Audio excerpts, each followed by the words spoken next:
नमस्कार दोस्तों, मेरा नाम है राहुल यादव और आप सभी का स्वागत है इन्वेस्ट राइट की एक नई वीडियो में।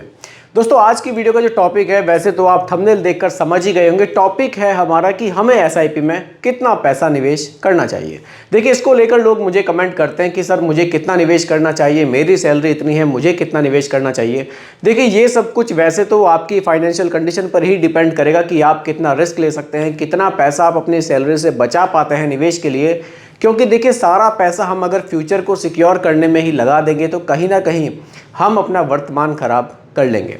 तो ऐसा नहीं होना चाहिए कि हमारा प्रेजेंट गड़बड़ा जाए हमारे फ्यूचर को संवारते संवारते।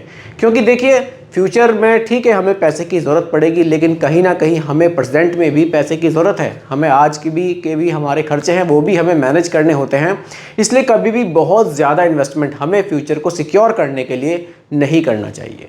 क्योंकि हमारे पास हर समय एक इमरजेंसी फंड भी होना चाहिए। कहीं ऐसा ना हो कि हम सारा पैसा निवेश ही करते जा रहे हैं, कभी कोई इमरजेंसी आई और उस समय हमें एक बड़ी दिक्कत का सामना करना पड़े। तो कितना निवेश हमारे लिए सुरक्षित हो सकता है, इस टॉपिक पर चर्चा करेंगे। वीडियो बहुत ज़्यादा इन्फॉर्मेटिव है, वीडियो को पूरा आप ज़रूर देखिएगा। चलिए स्टार्ट करते हैं। देखिए दोस्तों, ये सिर्फ मैं एक अपने आईडी से आप लोगों को चीज़ें बता रहा हूँ। ऐसा भी हो सकता है कि मेरा अनुमान गलत हो, ज़रूरी नहीं है जो चीज़ मैं आपको बता रहा हूँ आप इसको अप्लाई ही करें, क्योंकि सभी की जो फाइनेंशियल सिचुएशन है वो अलग अलग होती है। फिर भी कोशिश करेंगे, एक थोड़ा सा आइडिया लेंगे कि कितनी सैलरी में से कितना निवेश हमारे लिए सही रहता है। देखिए, एसआईपी में कितना निवेश करें। देखिए दोस्तों, मानकर चलते हैं अगर किसी की सैलरी, देखिए सैलरी सभी की अलग अलग होगी। एक जस्ट एग्जांपल के लिए एक नॉर्मल सी सैलरी पर मैं डिस्कस करूंगा, क्योंकि जो ज़्यादा मेरे पास कमेंट्स थे वो जो सैलरी थी वो 20 से 25 हज़ार सैलरी पर ज़्यादा थे कि अगर मेरी आमदनी जो सैलरी है 20 से 25 हज़ार है तो मुझे कितना निवेश करना चाहिए। देखिए, सैलरी का मैं आपको कहूँगा जितनी भी आपकी सैलरी है उसका 15% से लेकर 20% तक आप इन्वेस्टमेंट कर सकते हैं। इससे ज़्यादा निवेश सही नहीं है। अब मान लीजिए कि आपकी सैलरी 20,000 रुपये है, तो 20,000 का मतलब है कि 4,000 रुपये महीना की एसआईपी आपकी मैक्सिमम होनी चाहिए, इससे ज़्यादा नहीं। क्योंकि अगर आप इससे ज़्यादा पैसा एसआईपी में निवेश करेंगे तो कहीं ना कहीं आपको जो अपने प्रेजेंट के खर्चे हैं उसमें आपको कॉम्प्रोमाइज़ करना पड़ेगा, और वो भी ठीक नहीं है कि केवल हम फ्यूचर की ही सोचते रहें, अपने प्रेजेंट को पूरी तरह से ख़त्म कर लें। इसलिए 15 से 20%, देखिए थोड़ा बहुत इसमें अप एंड डाउन आप कर सकते हैं, लेकिन 20% से ज़्यादा का जो इन्वेस्टमेंट है वो मेरे हिसाब से सही नहीं है। क्योंकि हमें कुछ पैसा अपने इमरजेंसी खर्चों के लिए ज़रूर अपने पास बचा कर रखना चाहिए। अब मान लीजिए 20,000 सैलरी है, तो 20,000 सैलरी में आप क्या कर सकते हैं, 3,000 रुपये से लेकर 4,000 रुपये महीना तक का निवेश आप कर सकते हैं। 3,000 से लेकर 4,000 पर मंथ तक का निवेश आप कर सकते हैं। अगर आपको लगता है कि ये निवेश कम है, मैं ज़्यादा निवेश कर सकता हूँ, आप अपने इस निवेश को हर साल थोड़ा सा बढ़ा सकते हैं। थोड़ा सा निवेश आप हर साल बढ़ाते रहिए, क्योंकि आपकी सैलरी भी धीरे धीरे बढ़ती है। उससे क्या होगा कि आपका ये जो एक एसआईपी का सिस्टम है, जो डिसिप्लिन है आपका, वो ख़राब नहीं होगा। आप प्रॉपर वे में अपनी एसआईपी को कंटिन्यू रख पाएंगे। एक फ़ंड के बारे में भी डिस्कस करेंगे कि कौन से फ़ंड में आप निवेश स्टार्ट कर सकते हैं अगर आप बिल्कुल शुरुआत से शुरू कर रहे हैं और आपको बहुत ज़्यादा डाइवर्सिफिकेशन की नॉलेज नहीं है। बस आप सिंपली एक म्यूचुअल फंड में पैसा निवेश करके छोड़ देना चाहते हैं, एक एसआईपी स्टार्ट करके छोड़ देना चाहते हैं, और आपको लॉन्ग टर्म में अच्छे रिटर्न्स वहाँ से चाहिए, तो उस पर बात करेंगे। सीधा एक फ़ंड के बारे में बात करेंगे, उसके बाद एक हम एसआईपी कैलकुलेटर पर भी समझने की कोशिश करेंगे कि अगर हम छोटा सा निवेश स्टार्ट करते हैं तो फ्यूचर में कितने रिटर्न्स जनरेट किए जा सकते हैं। तो चलिए आगे बढ़ते हैं अपने टॉपिक पर। चलिए देखिए दोस्तों, सीधा अब मैं यहाँ पर फंड के बारे में बात करने वाला हूँ। देखिए, फंड का नाम है Kotak equity opportunities fund. Fund का नाम है कोटक इक्विटी अपॉर्चुनिटीज़ फंड। ये fund large and mid cap category का फंड है। चलिए मैं यहाँ लिख देता हूँ, ये जो फंड है हमारा लार्ज एंड मिड कैप, इसमें ज़्यादा पैसा आपका लार्ज और मिड में ही रहने वाला है। अच्छी बात यही है कि यहाँ मैक्सिमम पैसा बड़ी बड़ी कंपनीज में आपका निवेश किया जाएगा, तो बहुत ज़्यादा रिस्क से भी आप यहाँ बच जाएंगे। क्योंकि अगर आप डायरेक्टली मिड कैप या स्मॉल कैप में निवेश करेंगे तो उसके मुकाबले तो ये फंड आपको कम वोलेटाइल देखने को मिलेगा। और ऐसा नहीं है कि रिटर्न्स कम है, रिटर्न्स भी इस फंड के काफ़ी बेहतरीन हैं। चलिए आगे बढ़ते हैं इसी फंड पर। देखिए, अगर यहाँ मैं AUM की बात करूँ कि कितना पैसा लोगों ने इस फंड में निवेश किया है, तो दोस्तों वो किया हुआ है 24,055 करोड़ रुपए। अगर आप कैटेगरी एवरेज देखें तो केवल 7,161 करोड़ है। लेकिन इस फंड में लोगों ने ज़्यादा विश्वास दिखाया है, ज़्यादा पैसा इस फंड में लोगों ने निवेश किया है।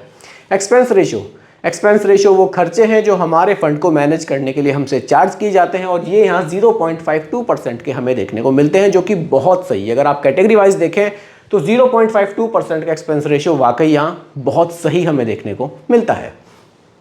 देखिए, अब डाइवर्सिफिकेशन की बात करते हैं। Large and mid cap category का ये फंड है, यानी कि ये अपने पैसे का मिनिमम 35% पैसा लार्ज कैप में रखेगा और मिनिमम 35 मिड कैप में रखेगा। और यहाँ लार्ज कैप में एलोकेशन बहुत ज़बरदस्त हमें देखने को मिलता है 53.2% का, यानी कि 53.2% जो लार्ज कैप का मतलब है कि आपका 53.2% जो पैसा है वो टॉप 100 कंपनीज में ही निवेश है। तो ज़्यादा पैसा बड़ी कंपनियों में निवेश होने से थोड़ा सा रिस्क यहाँ घट जाता है। बाकी मिड कैप में 40.8% है, और स्मॉल कैप जो कि सबसे ज़्यादा वोलेटाइल है, सबसे ज़्यादा रिस्की कैटेगरी होती है, वहाँ केवल 5% का निवेश हमें देखने को मिलता है। देखिए, वैसे तो रिस्क लेने की क्षमता सभी की अलग अलग होती है। कुछ लोग चाहते हैं कि वो स्मॉल कैप में ज़्यादा निवेश करें ताकि रिटर्न्स उनको अच्छे मिले, और वो रिस्क लेने के लिए भी तैयार रहते हैं। लेकिन ये फंड मैंने स्पेशली उन लोगों के लिए ये वीडियो बना रहा हूँ जो बिल्कुल एक सिंपली एक फंड में ही निवेश करना चाहते हैं, बहुत ज़्यादा SIP वो नहीं करना चाहते, क्योंकि ऐसे भी लोग हैं जो कमेंट करते हैं कि सर हम तो बस एक सिंपल सी SIP स्टार्ट करना चाहते हैं, 3,000 4,000 2,000 जो भी हमसे बनेगा हम उसमें निवेश धीरे धीरे अपना करना चाहते हैं। तो वो लोगों के लिए ये फंड अच्छा है। बाकी जिन लोगों का देखिए फंड ज़्यादा है, जिन लोगों को ज़्यादा निवेश करना है, उनके लिए तो फिर डाइवर्सिफिकेशन वाला एक पूरा प्रॉपर पोर्टफोलियो यहाँ बनाया जाता है। फिलहाल यहाँ सिंपली एक SIP के बारे में ही बात मैं कर रहा हूँ। चलिए आगे बढ़ते हैं। देखिए, आप सेक्टर्स को देखिए कि किन सेक्टर्स में पैसा निवेश किया जाएगा।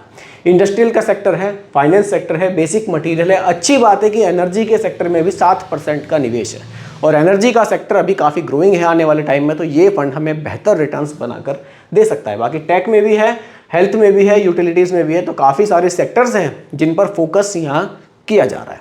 आगे बढ़ते हैं। देखिए, ये टॉप की होल्डिंग्स है कि अब देखिए पैसा हमारा शेयर मार्केट में निवेश किया जाता है, तो शेयर मार्केट में कौन से शेयर्स में पैसा जा रहा है।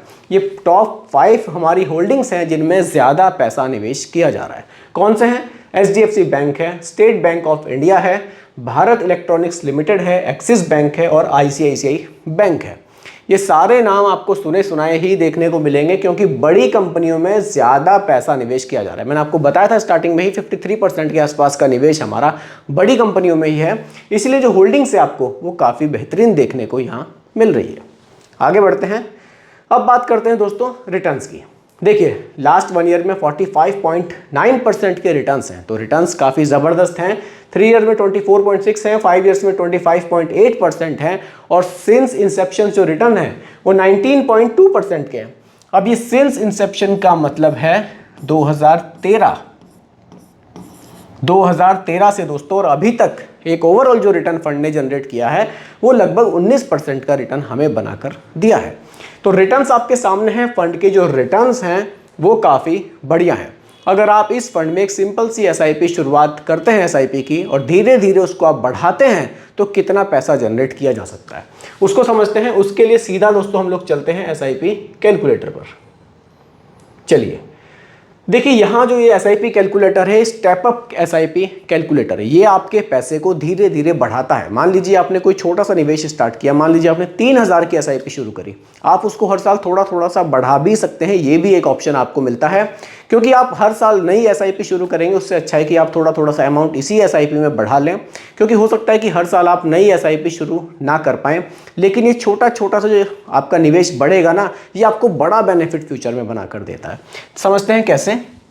देखिए, बहुत ज़्यादा नहीं, मानकर चलते हैं अगर आपने यहाँ कोई 3,000 रुपये महीना की SIP शुरू की, ठीक है, एक्सपेक्टेड रिटर्न्स आपने देखे, हमें ओवरऑल जो रिटर्न्स हैं पिछले 11 साढ़े 11 साल में लगभग 19% के देखने को मिले हैं।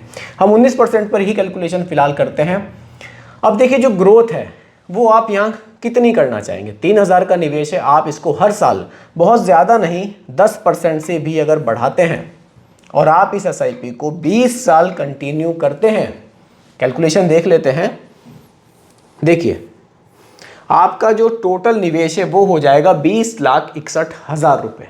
उस पे आपको 97,40,000 रुपए के रिटर्न्स मिल रहे हैं, यानी कि जो आपकी फाइनल वैल्यू है वो 1,18,00,000 रुपए के आसपास की आपको देखने को मिल सकती है। रिटर्न्स हमने यहाँ 19% के रखे हैं जो कि हमें पास्ट में देखने को मिले हैं, लेकिन पास्ट के रिटर्न्स कभी भी दोस्तों फ्यूचर के रिटर्न्स की गारंटी तो नहीं हो सकती। अगर हमें यहाँ 19% की जगह थोड़े से कम भी मिल जाए, हो सकता है कि हमें 16% ही मिले। 16 पर भी कैलकुलेशन करके देख लेते हैं। देखिए, अगर हमें 16% भी मिलते हैं तो भी हमें लगभग 86 लाख रुपए यहाँ से देखने को मिल सकते हैं। तो दोस्तों देखा आपने किस तरह से आप 10% से अपने अमाउंट को इंक्रीज करके हर साल लगभग 86 लाख रुपए की वैल्यू जनरेट कर सकते हैं। और वहीं अगर आपको रिटर्न 16 की जगह 19 मिलते हैं तो आपने देखा कि आप 1 करोड़ से ऊपर की वैल्यू भी यहां से जनरेट कर सकते हैं।